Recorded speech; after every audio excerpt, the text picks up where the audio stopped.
겨울철 내내 땅은 아무 싹도 보이지 않았습니다.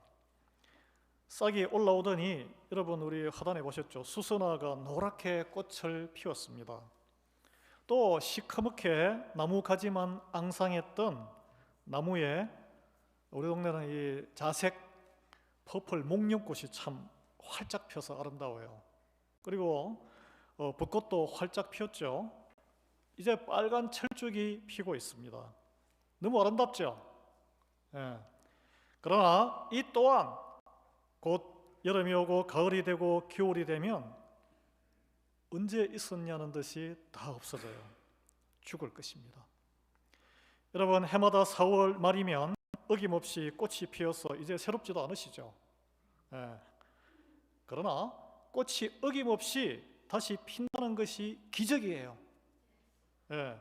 이 자연의 변화를 바라보며 그 안에서 역사하시는 하나님을 만나는 사람이 있다는 거예요. 그러나 모든 사람이 그런 건 아닙니다. 늘 그런 거지 이렇게 넘어가는 사람이 또 대부분이에요. 여러분, 봄이 어김없이 올 것이며 싹이 돋고 꽃이 피어날 것임을 믿는 사람은 봄을 준비해요. 미리 화단에 잡초를 방지할 멀치라고 그러죠. 이게 나무 이렇게 케미컬 처리한 걸 사놓고 깔고, 또 뒷마당에는 텃밭에 덮을 파팅 소일을 미리 사놓으시죠. 그리고 심을 야채 모종과 씨앗도 미리 준비해 놓습니다. 왜요? 봄이 올 것을 믿기 때문에 그 일을 하시는 거잖아요. 여러분, 듀크대의 연구팀의 연구에 따르면 사람의 노화가 26세부터 시작되어서 신체 나이가 38세가 될 때 가장 빠르게 진행된다고 합니다. 근데 우리가 눈치를 못 채요. 20대 때는 막 몸이 다이내믹하기 때문에. 그런데 이제 40대가 넘어가면, 중년을 넘어가면 직접 느낍니다. 더 이상 몸이 젊어지지 않는 것을 실감하게 되고, 저도 제 나이가 50대 중반이 넘으면 허리를 구부리고 일어날 때 이전과 다르다는 것을 느낍니다. 이제 무릎도 연세 드신 분들 많이 그런 과정을 지나가셨죠? 예, 조심해야 되겠다 이런 생각 몸으로 느끼는 거예요. 그 육신이 점점 연약해집니다. 이걸 보면서 육신의 소멸의 시간이 다가옴을 알 수 있도록 하나님이 인생을 그렇게 설계하신 거예요. 직접 느낄 수 있도록. 세월이 가면 늙고 죽는다는 것을 믿는 사람은 노후를 준비합니다. 자녀와 손자녀 세대를 위해 어떻게 인생을 살아야 할지에 대해서 심각하게 고민을 하게 돼요. 여러분, 인생 가운데 하나님을 만난 이들은 이 짧은 인생과 영원한 시간에 대해서 생각하게 되고 부활에 대해서 진지해지고 고민하게 돼요. 그걸 느끼라고 몸이 이렇게 사그러드는 것을 하나님이 설계하신 거예요. 이처럼 하나님은 우리 인간을 유한한 시간의 틀에 이 물질인 흙과 물로 이루어진 육신으로 존재하게 하셔서 내 스스로는 도저히 제어할 수 없는 한계를 알게 하셨어요. 진시황, 천만 억만장자 자기 몸 못 지킵니다. 그래서 왜 그렇게 하셨을까요? 겸손하게 만들기 위해서 한 거예요. 인간의 능력으로 안 되는 게 있다는 것을 깨닫게 하기 위해서 그런 거예요. 영원하신 존재인 하나님을 바라보게 하시고 만나게 예비하신 거예요. 그러나 안타깝게도 모든 사람이 다 이것을 깨닫는 것은 아니란 거예요. 여러분, 해마다 4월 중하순이면 우리 교회 절기상 부활절이 찾아옵니다. 교회를 오래 다니면서 너무나 당연한 하나의 계절처럼 봄이 되면 꽃이 당연히 피어나는 것처럼 당연하게 생각하죠. 여러분, 예수 그리스도로 인해 이루어지는 이 부활만이 하나님을 믿는 이에게 영생에 이르는 유일한 관문이에요. 부활이 없으면 영생도 없어요. 성경은 부활하시고 다시 죽지 않으신 유일한 참 하나님이시자 참 사람이셨던 예수님만이 창세 이후에 부활의 첫 열매라고 했습니다. 여러분 생각해 보십시오. 만약에 봄이 찾아오지 않았다면, 봄이 찾아오지 않는다면, 꽃이 다시는 피지 않는다면 어떤 일이 일어날까요?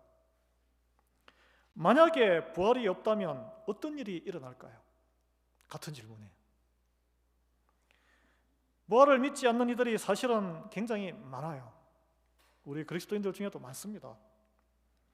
성경에도 제사장 혈통의 사독의 우선 사두개인들이 부활을 믿지 않았어요. 예배드리는 침례하는 제사장들이. 왜냐하면 인간의 이성으로 이해하기 어려운 영역이기 때문입니다. 세상에는 그러나 인간의 이성과 지식으로 이해할 수 없는 것이 더 많아요.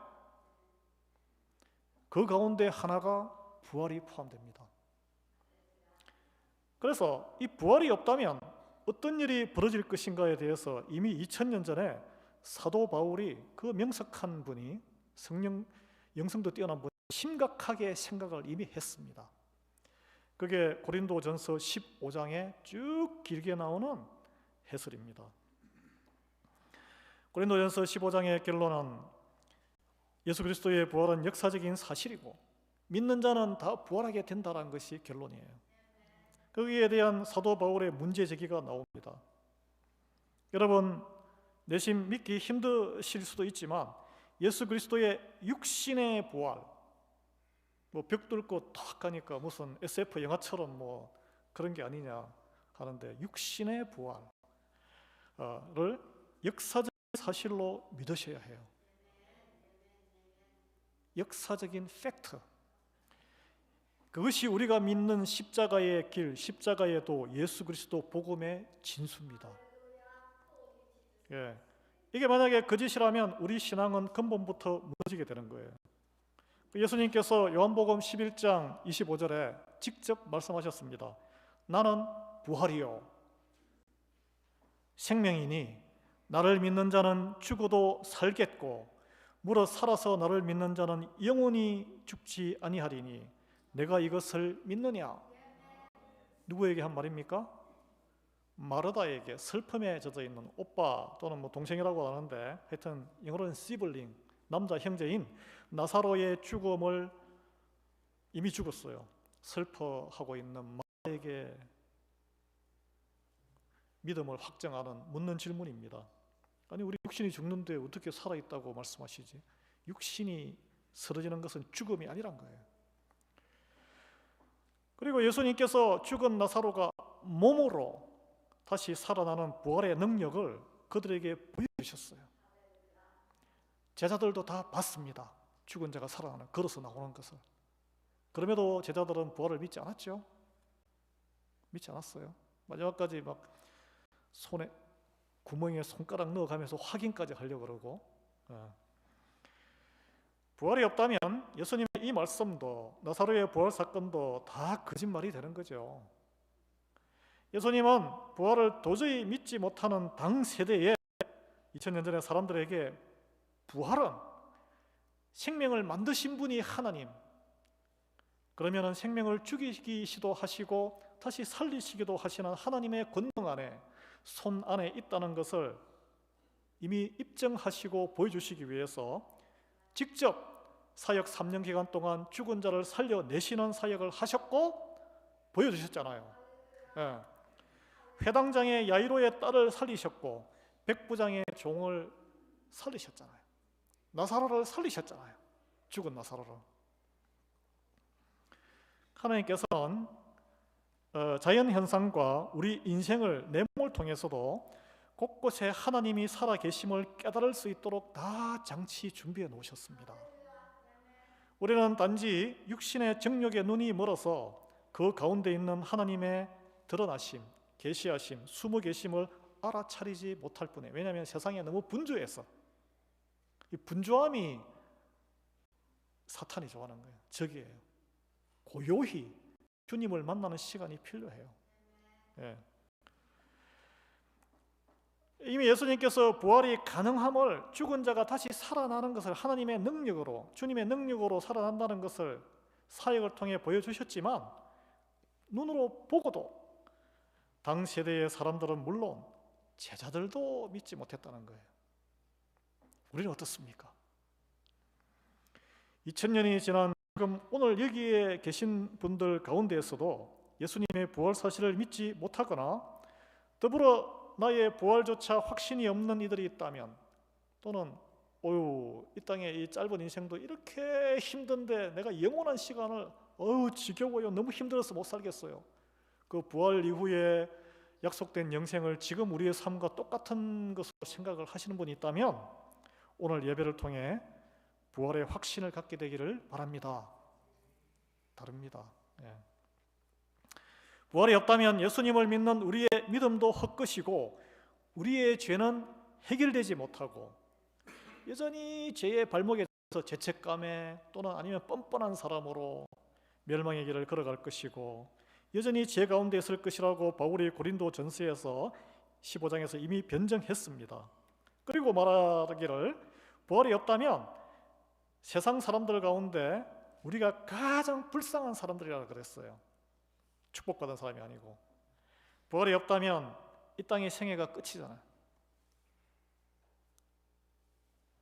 사도 바울은 고린도전서 15장 32절에서 죽은 자가 다시 살아나지 못한다면 내일 죽을 터이니 먹고 마시자 하리라 라고, 부활에 대한 믿음이 없으면 이 세상 삶에 즐기는데 올인한다. 이게 로마의 시대 정신이었습니다. 로마 제국의 헤도니즘, 쾌락주의.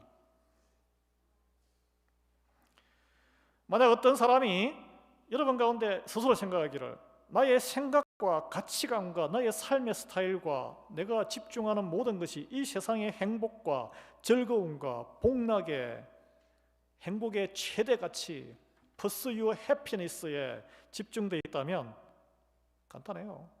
부활 안 믿는 거예요. 이 사람은 부활을 믿지 않는 증거입니다.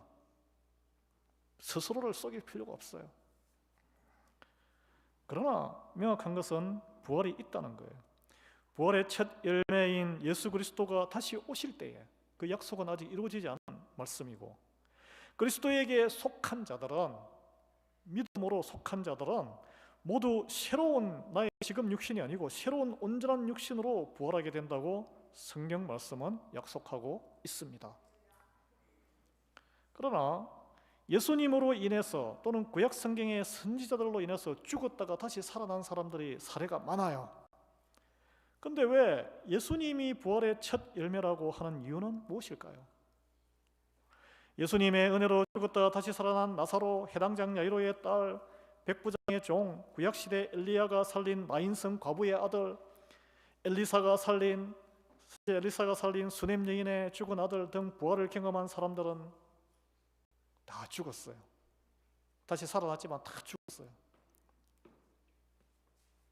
다시 예수 그리스도를 처음에 감격해서 영접했지만 표표히 떠나 다시 죽는 사람들이 많습니다. 그리스도인들 중에도. 그러나 예수님만이 다시 죽지 아니하고 부활체 그대로 성천하셔서 하늘로 올라가셔서 영생 영존하시고 하나님과 함께 계시는 거예요. 살아 계시는 거예요 지금. 그래서 부활의 첫 열매, 썩지 않는 열매. 따라서 예수님의 부활을 믿는 모든 이들에게 하나님은 예수님과 같은 부활을 약속하시는 거예요. 다시 살아났는데, 이게 뭐 심장 펌핑 해가지고 살아났는데, 심장 뚫고 와가지고 조금 뭐 한 몇 개월 또는 10년 더 살다가 또 죽어요. 그게 예수님이 우리에게 이루시고자 하는 부활은 그런 부활이 아니란 거예요. 다시는 죽음이 없는 영생을 누리게 된다고 약속하고 있습니다. 그럼 이 부활을 우리가 어떻게 믿게 되는가? 도대체 믿은 사람들은 어떻게 믿게 되었나? 그 처음으로 부활을 믿게 된 스토리가 오늘 여기에 나오는 여인들 스토리예요. 여인들. 오늘 본문은 예수님의 부활을 처음 믿게 된 첫 증거자들에 대한 성경의 기록인데, 이들은 부활을 처음으로 믿게 되었고 또 부활의 증거자로 사도들에게 먼저 전하잖아요. 예수님이 살아나셨다고. 부활의 첫 증거자가 된 오늘 본문의 주인공을 통해서 나도 부활을 믿고 싶은 거예요. 여러분 가운데 나도 믿고 싶고 나도 좀 전하는 사람이 되고 싶어요. 그러면은 이 부활 증거자로 살아가는 복된 길을 어떻게 따라 걸을 수 있느냐? 우리 말씀을 근거로 한번 같이 나눠보겠습니다. 첫째, 부활을 믿게 되고 부활의 증거자가 되는 길은 부활의 첫 열매인 예수님 옆에 가장 가까이 붙어 있어야 되는 거예요. 자, 보십시오. 나오는데 여자들이 사역을 예수님과 함께 했던 이들입니다. 따라다닌 분들이에요. 갈릴리에서부터 따라왔고, 여기 지금 예루살렘이잖아요. 갈보리 십자가 처형의 순간까지 그 밑에까지 따라간 이들은 여인들이에요, 여인들. 그리고 나서 예수님이 시신이 안치된 무덤 주변을 떠나지 않았습니다. 처음부터 끝까지 마지막까지 따라간 거예요. 그리고 토요일 날 안식일이 지나고 그 다음 날 새벽 일찍 그 누구보다 먼저 예수님 시신이 보려고 향품을 그 냄새 나니까 향품 들고 무덤에 온 사람도 이 여인들입니다. 여러분, 자기 시간을 쏟아야 돼요. 공간, 내 몸을 거기 갖다 놔야 돼요. 예수님과 가장 가까운 거리를 유지하는 것이 부활을 믿게 되는 가장 결정적인 요소입니다. 오병이어 기적 같은 영광의 순간 2만 명이 모였어요. 그러나 십자가의 수치와 고통의 순간에 가장 가까운 거리를 유지했던 이들은 이 여인들이에요. 뿔뿔이 흩어지고 심지어 제자마저 다 도망갔어요. 그리고 예수님과 가장 가까운 거리를 유지했던 이들 여인들의 손에는 항상 그 상황에 맞는 예수님께 드릴 합당한 예물이 준비되어 있었다는 거예요. 사역할 때는 어떻게 했을까요? 최소한 13명, 12제자랑 예수님 먹어야 될 거 아니에요. 음식은 누가 했겠어요? 남자들이 했겠습니까? 이 여인들이 다 수발한 거예요, 사실은. 숨진 예수님을 만나러 갈 때는 금방 또 부패하잖아요. 이렇게 냄새 나잖아요. 벌레 끓잖아요. 향품을 또 준비했어요. 그들이 무슨 돈이 있다고. 여러분께서는 예수님과 가까운 거리를 어떻게 유지하고 있습니까? 불가근 불가원, 그런 거리를 유지합니까? 주일 예배만 온다고 가까이 있는 건 아니라는 걸 아시잖아요. 평상시에 어떤 일이 생기면 무엇에 의지합니까? 말씀입니까? 인터넷 검색입니까? 누구를 찾아갑니까? 세상 친구와 친인척을 찾아가서 인본주의, 인간적인 위로를 받기를 원하십니까? 아니면 믿음이 신실한 권사님이나 장로님, 믿음으로 묵상하시는 분 찾아가서 말씀으로 위로받기를 원하십니까? 목사에게 찾아옵니까? 저에게 찾아오시는 분 있더라고요. 저는 그럼 기도해드리고 말씀으로 위로해드리죠. 세상적인 해결책은 제가 드릴 수가 없어요. 좋을 때나 어려울 때나 예수님과 교회를 귀하게 여기십니까? 항상 그 상황에 맞는, 내 수준에 맞는 정성을 준비하고 예수님을 만나십니까? 이 적용 질문이에요, 적용 질문. 예수님을 가까이 하는 징표가 있다면 무엇일까요? 오늘 성경 본문에 따르면 예수님과 가까이 하는 자, 이 여인들을 통해서 볼 때 세상을 따라하는 사람과는 확연히 다른 게 있습니다. 그게 뭘까요? 말씀을 읽어요. 묵상하면 나와요, 이게. 그것은 근심의 주제와 대상이 다릅니다. 예수님의 부활의 첫 증거자가 된 이 여인들이 근심하는데 무엇 때문에 근심했습니까? 예수님 때문에 근심한 거예요. 무덤에 가니까 시신이 없어요. 사절에 보면 이로 인하여 근심할 때에. 이 여인들은 자식이 없습니까? 자식 때문에 근심하지 않았습니다. 여인들이 남편이 없었을까요? 남편 때문에 근심하지 않았어요. 이 여인들은 노후가 없었겠어요? 노후 걱정 때문에 근심하지 않았다는 거예요. 이 여인들도 유대인이잖아요. 정치 때문에, 거기도 좌파우파했을 텐데 정치 때문에 근심했습니까? 식민지인데 빨리 독립해야지, 자기 민족의 장래 때문에 근심했어요? 누구 때문에, 무엇 때문에 근심했습니까? 주님으로 인해 근심했다. 주님으로 인해 근심하는 자에게 하나님이 그냥 놔두겠어요? 바로 천사를 바로 보내잖아요. 여러분, 무엇 때문에 한 주간 근심하고 오셨어요?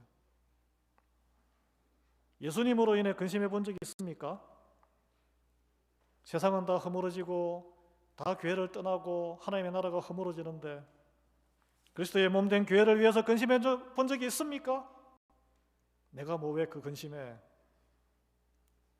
우리가 헌금으로 사례비 받는 목사나 근심할 일이지. 복음을 위해서, 하나님 나라와 의를 위해서 내 자녀와 손자녀들이 세상 잘 먹고 잘 살, 좋은 직장, 좋은 학교 가기 위해서 근심을 하긴 하지만 구원받아야 되는데, 부활을 믿어야 되는데 이런 걸로 근심해 본 적 있으세요? 이 적용 질문입니다. 하나님은 하나님 나라를 위해서 근심하면 결코 모른 체 하지 않으십니다. 보세요. 두 천사를 보내시잖아요. 의욕과 두려움으로 근심에 빠진 그녀들을 안심시키고 진실을 알려주십니다. 우리 믿음이 신실하신 분들은 주님 나라를 위해서 근심하는 분이 있으면 쫓아가요. 말씀을 들고 선교 가는 이유기도 합니다. 그런데 하나님 나라를 위해서 헌신하신 분이 외롭게 있는 분들, 외롭게 홀로 고립되어 있으면 영적인 공격을 많이 받습니다. 낙담하고. 여러분도 자녀들을 방문하잖아요. 학교를 멀리 보내놓으면 가끔씩 외롭고 힘들면 밥도 사주고 그냥 용돈이나 붙이면 끝인데 왜 가십니까? 부모를 만나면은 힘을 얻으니까 가는 거예요. 자녀들이 여러분 연로하신 분들 방문하면 기쁘잖아요. 힘이 되잖아요. 천사를 보내셔서 의욕과 두려움에 근심에 빠진 그녀들을 안심시키고 진실을 알려주십니다. 5절 6절에 어찌하여 살아있는 자를 죽은 자 가운데서 찾느냐? 여기 계시지 않고 살아나셨느니라. 이런 말을 딱 들었는데 이 여인들이 이 천사 있었을까요? 천사가 말했기 때문에 믿을 수 있었을까요? 절대 못 믿어요. 여러분 가운데 한국 교회에 5만 명이 넘는 교회, 30만 명이 넘는 교회에 목사님들이 설교라고 하나님 말씀으로 그대로 들으십니까? 안 들으시잖아요. 내 스타일에 맞으면 듣고 아니면 다 내치시잖아요. 우리 모습이에요. 우리 모습. 여인이라고 다르겠어요. 유명한 신학자의 책이라고 해서 또는 신실한 헌신적인 장로님이 한마디 건면한다고 해서 곧이 곧대로 믿어지던가요? 역설적으로 내가 은혜를 확 받았어요. 성령 충만해졌어. 그래서 막 전도하고 말씀을 전하는데 상대방이 그래 자네 말이 다 맞아. 내가 믿을게. 그런 반응 있던가요? 없습니다. 약간 좀 오버하고 있네. 예의적으로 이렇게 이제 반응을 하죠, 대부분. 왜 그럴까요? 왜? 이 여인들은 어떻게 무덤에서 사라진 예수님이 부활하셨다는 이 천사의 말을 믿게 된 것일까요? 천사를 존중해서? 절대 아닙니다. 우리 보세요. 몇만 명 목사의 말도 존중 안 하고 아버지 말도 존중 안 하는데 왜 믿었을까요? 왜? 여러분 어떻게 생각하세요? 자, 오늘 본문을 보면 천사를 통해 그들에게 예수님의 말씀을 기억하게 했기 때문이다. 자, 두 번째, 부활을 믿게 되고 부활의 증거자가 되는 길은 주님의 말씀을 기억하는 사람이 될 때예요. 다른 길은 없어요. 말씀의 능력이 있는 거예요. 6절에서 8절 말씀, 갈릴리에 계실 때에 너희에게 어떻게 말씀하셨는지를 기억하라. 내가 천사기 때문에 너희들이 믿어야 되는 건 아니란 거예요. 씨알이 안 먹혀요. 5만 명을 가지고 있는 성도 있는 목사의 말이라도 씨알이 안 먹힙니다. 이르시기를 인자가 죄인의 손에 넘겨져 십자가에 못 박히고 제3일에 다시 살아나야 하리라 하셨느니라. 정확하게 예수님이 하신 말씀을 딱 기억나게 해주는 거예요. 그래서 그들이 예수의 말씀을 기억하고 8절에 이 여인들이 예수의 말씀을 기억했다. 이게 바로 터닝 포인트입니다. 천사가 와서 예수님이 하신 말씀을 알려줘도 설교를 통해 하나님의 말씀과 예수님의 말씀을 들어도 내가 부활에 관한 주님의 말씀을 기억해야만 부활을 믿게 되고 부활의 능력을 덧입어 사는 삶을 살 수 있다는 거예요. 여러분 인생 가운데 예수님이 하신 말씀, 붙들고 있는 말씀, 기억하는 말씀이 있습니까? 말씀을 기억한다는 건 무엇을 뜻하는 걸까요? 마음판에 새기는 거예요. 말씀이 나를 주장하게 하는 거예요. 여러분 구약 성경에 많은 책들이 있는데 하나님이 이스라엘 백성들에게 하신 많은 명령의 동사의 마지막 결론은 뭐냐면 기억하랍니다. 기억하라. 그래서 문설주에도 쓰고 문지방에도 쓰고 기억하라. 하나님이 살아계심을 보여주신 모든 역사를 기억하라. 천지 창조를 기억하라. 아담의 원죄를 기억하라. 노아의 홍수 심판을 기억하라. 바벨탑의 교훈을 기억하라. 출애굽 역사를 기억하라. 유월절을 기억하라.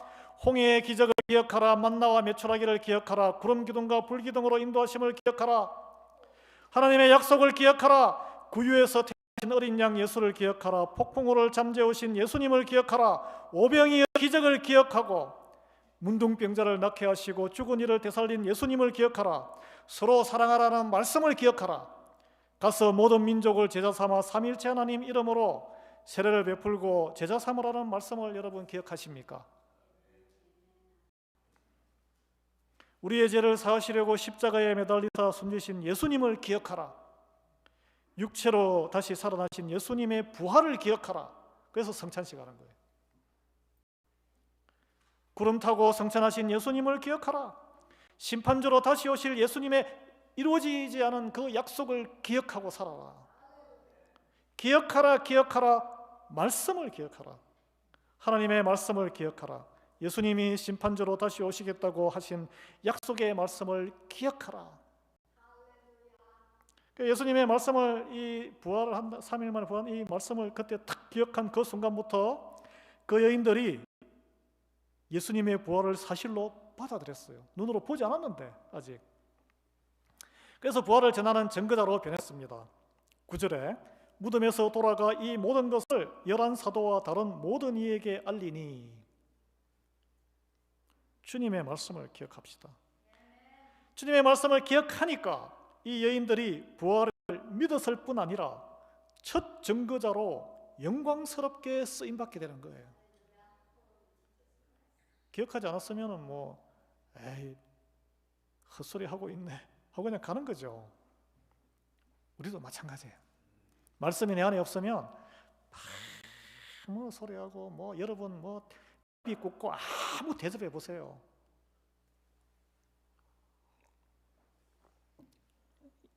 영혼이 하나님께 안 돌아옵니다. 인간적인 사랑이에요. 제자들은 이 여인들의 증언을 믿었습니까? 사도들은 안 믿었어요. 11절에 사도들은 그들의 말이 허탄한 듯이 들려 믿지 아니하나. 허탄하다. 비상식적인 헛소리다. 실없는 소리다. 그리고 믿지 아니했다는 것은 그들에게 하나님 말씀에 대한 믿음이 없었다라는 그런 뜻입니다. 이게 주님의 말씀이 아직 그들의 마음을 잡고 있지 않았다. 나중에 성령의 세례를 받고 나서야 말씀이 그들을 주장하게 된 거예요. 왜냐하면 그들이 따라다녔지만 세상적인 욕망으로 마지막까지 예수님을 따라다녔기 때문에 그래요. 하나님의 말씀이 내 마음을 잡고 있지 않으면 상식과 과학, 체면, 내가 세상 이 정도인데, 경험, 세상 논리가 내 마음을 주장하게 됩니다. 그런 걸 뭐라 그래요? 교양인으로서의 크리스찬이라 그래요. 거듭난 크리스찬이 아니고 교양생활 하는 거예요. 교양생활. 부활에 대한 믿음이 예수님과의 거리에 여러분 비례할까요? 반비례합니다. 반비례. 이게 뭐냐면 가까울수록 믿음이 커지고 거리가 좁을수록, 거리가 멀수록 믿음에서 떨어져 있는 거예요.